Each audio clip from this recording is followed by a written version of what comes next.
오늘 이야기는 손재주 좋은 아이의 이야기입니다. 그의 인생 이야기를 시작합니다.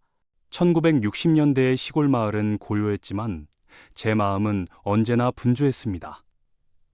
나무만 보면 깎아보고 싶어 견딜 수가 없었지요. 작은 칼 하나면 평범한 나뭇가지도 제 손에서 금세 장난감으로 바뀌었습니다.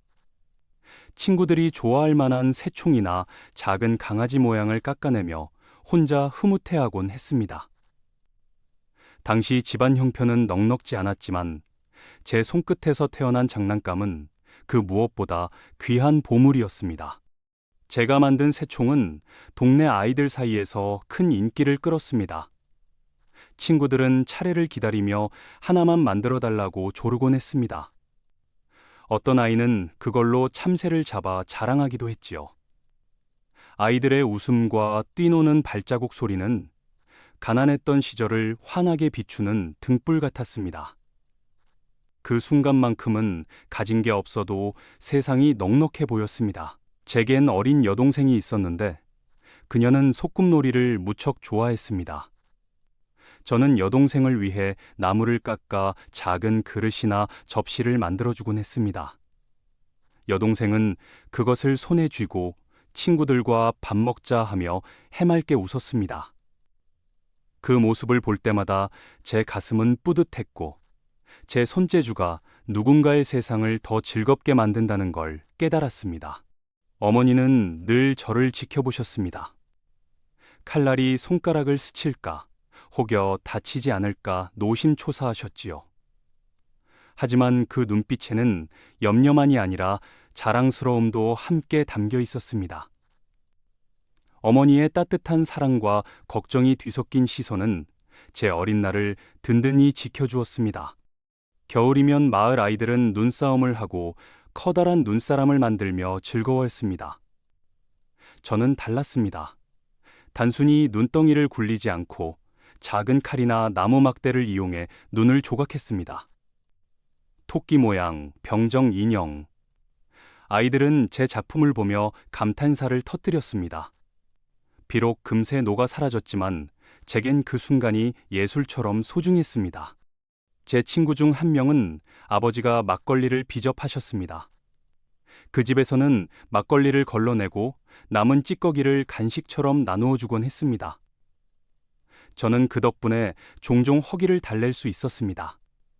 그 시절 작은 음식 하나도 우리에게는 귀한 보물이었지요. 아이들은 저를 손재주 좋은 친구라 불렀습니다. 그 말은 어린 저에게 큰 힘이 되었고 제 마음속 깊이 새겨졌습니다. 가진 건 없었지만 제 재주 하나로 친구들의 웃음을 만들어낼 수 있다는 사실이 무척 자랑스러웠습니다. 그 기억은 지금도 제 삶을 지탱하는 따뜻한 불씨가 되어 있습니다. 저는 그 친구에게 나무로 권총을 깎아주곤 했습니다. 친구는 그것을 손에 쥐고 동네를 돌아다니며 자랑했습니다. 제 작은 손재주가 친구의 얼굴에 큰 웃음을 안겨준다는 사실이 참 행복했습니다. 그렇게 우리는 가난 속에서도 우정을 쌓아갔습니다. 그러던 어느 날, 우리 가족은 큰 이모가 계신 서울로 올라가게 되었습니다. 시골을 떠나는 발걸음은 두렵고 낯설었지만 새로운 삶을 향한 설렘도 있었습니다. 낡은 보따리를 이고 진 우리 가족의 모습은 희망과 불안을 함께 품고 있었습니다. 그 길 위에서 저는 제 인생이 크게 달라질 거라는 예감을 했습니다. 우리는 서울 산동네 판자촌에 자리를 잡았습니다. 비좁고 낡았지만 그것이 우리의 새로운 집이었습니다. 밤이면 지붕 틈으로 바람이 스며들었지만 가족이 함께여서 버틸 수 있었습니다. 그곳에서 저는 또다시 새로운 인생을 시작했습니다. 서울에 와서 저는 국민학교에 들어갔습니다. 새 친구들과 함께 나무 책상에 앉아 공부를 하면서도 제 손은 늘 뭔가를 만들고 싶어 안달이 나 있었습니다.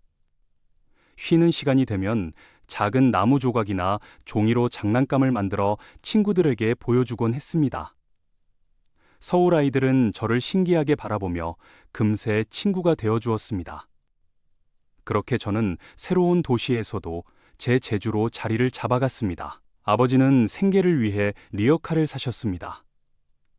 김장철이면 리어카 위에 커다란 배추와 무가 산더미처럼 실렸습니다. 저는 아버지 뒤에서 리어카를 밀며 함께 시장 골목을 누볐습니다.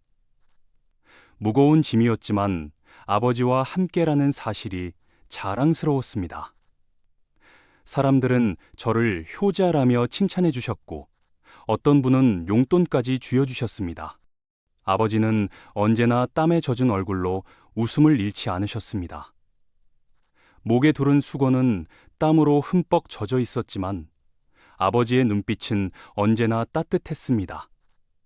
저는 그런 아버지를 보며 부끄럽지 않은 아들이 되고 싶다고 다짐했습니다. 그 시절 제게 효자라는 칭찬은 세상 어떤 선물보다 값진 것이었습니다. 아버지는 일을 마치고 집에 오시면 늘 저와 여동생 곁에 앉으셨습니다.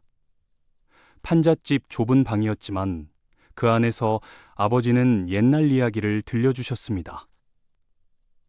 그 목소리는 하루의 피곤을 잊게 해주는 자장가 같았습니다. 아버지와 함께한 시간은 가난을 잊게 해주는 가장 큰 위로였습니다. 중학교를 졸업하고 저는 공장에 들어가 일을 하게 되었습니다.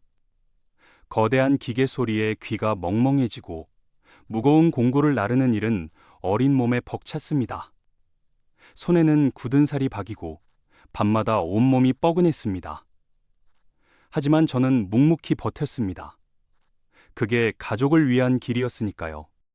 그러던 어느 날 아버지의 친구분이 이발 기술을 배워보라 권하셨습니다. 저는 동네 이발소의 막내로 들어갔습니다. 바닥에 떨어진 머리카락을 쓸고 면도 도구를 정리하며 하루를 보냈습니다. 잡일이 대부분이었지만 저는 그 속에서 기술을 눈으로 익혀갔습니다. 이발소 막내 시절 제 몫은 끝없는 잡일이었습니다. 수건을 빨고 바닥을 닦고 면도칼을 닦으며 하루를 보냈습니다. 손은 늘 물에 젖어 있었지만 저는 불평하지 않았습니다. 언젠가 저도 가위를 들 날이 오리라는 희망이 있었기 때문입니다.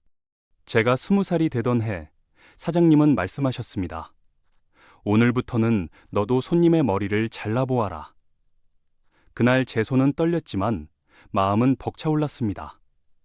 비로소 제 손끝에서 한 사람의 모습이 달라지는 순간이었으니까요. 그 무렵 저는 이발소 옆 구멍가게 딸 미경이를 알게 되었습니다. 눈이 크고 귀여운 그녀는 저를 볼 때마다 웃음을 지었습니다. 우리는 퇴근 후 자주 만나 함께 걸으며 이야기를 나눴습니다. 서로의 마음은 그렇게 자연스럽게 가까워졌습니다. 퇴근 후 우리는 자주 함께 걸었습니다. 비좁은 골목길을 나란히 걸으며 서로의 꿈을 이야기했습니다. 그 순간만큼은 가난도 힘든 일도 잊을 수 있었습니다. 우리는 점점 서로에게 없어서는 안 될 존재가 되어갔습니다. 결혼 후 우리는 작은 방에서 신혼살림을 시작했습니다. 도배는 제 손으로 직접 했고 화장대도 나무를 사다가 만들어 주었습니다. 방을 찾은 사람들은 믿을 수 없다는 듯 정말 네가 만든 거냐? 하고 물었습니다. 제 아내 미경이는 그 앞에서 늘 자랑스러운 미소를 지어주었습니다. 우리의 신혼방은 작았지만 사랑으로 가득 찬 보금자리였습니다. 어느 날 장인어른께서 말씀하셨습니다. 김서방, 내가 미경이를 위해 사둔 가게가 있는데 거기서 이발소를 차려보는 게 어떻겠나. 그 순간 제 가슴은 벅차올랐습니다. 드디어 제 이름을 건 이발소를 가질 수 있는 날이 온 것이었습니다. 아버지는 우린 괜찮으니 다른 손님보다 먼저 나를 이발해보라고 말씀하셨습니다. 저는 가위와 빗을 들고 떨리는 마음으로 아버지의 머리를 다듬었습니다. 가위질 소리가 제 심장 소리처럼 크게 울렸습니다. 아버지는 끝까지 미소를 잃지 않으셨고 그날의 기억은 지금도 제 생애의 가장 빛나는 순간입니다. 아버지는 우린 괜찮으니 다른 손님보다 먼저 나를 이발해보라고 말씀하셨습니다. 저는 가위와 빗을 들고 떨리는 마음으로 아버지의 머리를 다듬었습니다. 가위질 소리가 제 심장 소리처럼 크게 울렸습니다. 아버지는 끝까지 미소를 잃지 않으셨고, 그날의 기억은 지금도 제 생애의 가장 빛나는 순간입니다. 그 후 제 이발소는 동네 사랑방처럼 변했습니다. 꼬마 손님도 오고 할아버지 손님도 오셨습니다. 면도를 해드리고 염색을 해드리며 하루하루가 분주했습니다. 손님들과 나누는 이야기는 제게 세상을 배우는 또 다른 교과서였습니다. 그러던 어느 날 제 몸에 이상이 찾아왔습니다. 처음에는 단순한 피로인 줄 알았지만 점점 통증이 심해졌습니다. 병원을 찾았더니 큰 병원으로 가보라는 권유를 받았습니다. 그 순간 제 삶은 낯선 두려움 속으로 들어갔습니다. 병원에서 저는 긴 시간을 보내야 했습니다. 전신 마취 수술을 받고 한동안 침대에서만 지냈습니다.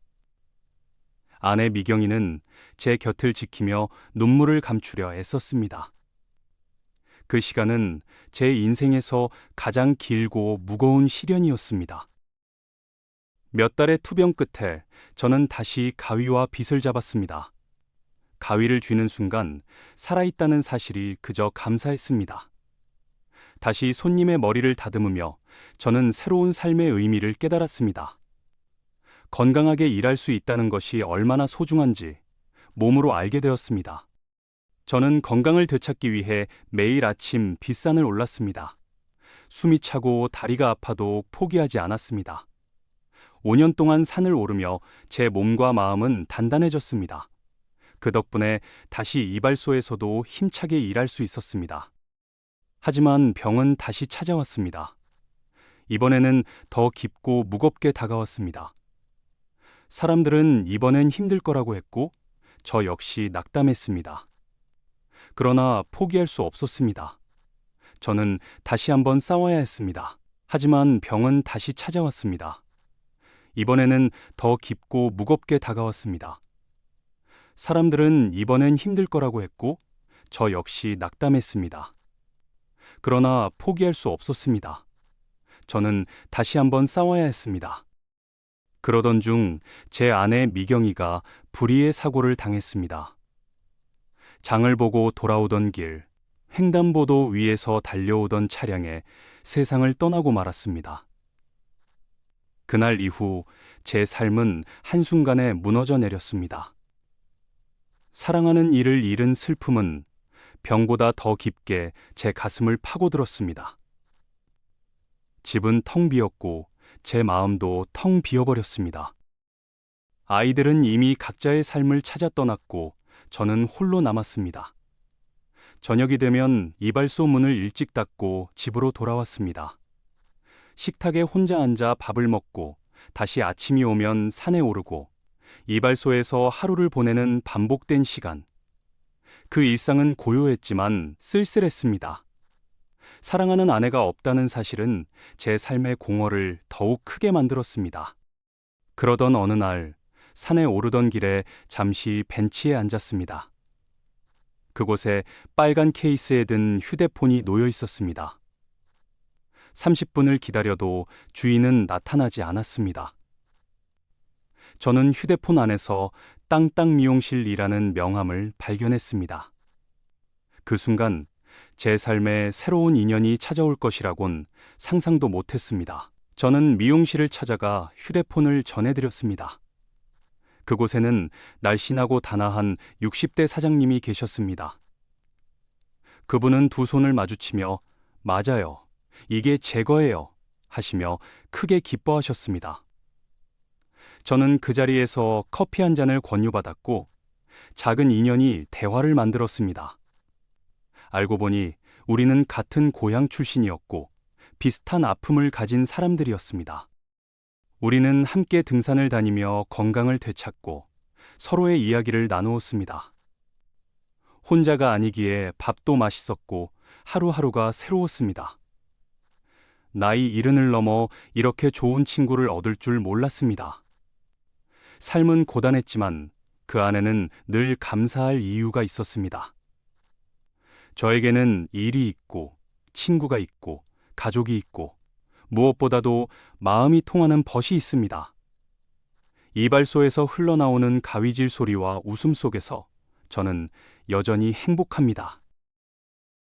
영상이 재미있으셨다면 구독, 좋아요 부탁드립니다. 다음 시간에 새로운 이야기로 뵙겠습니다. 감사합니다.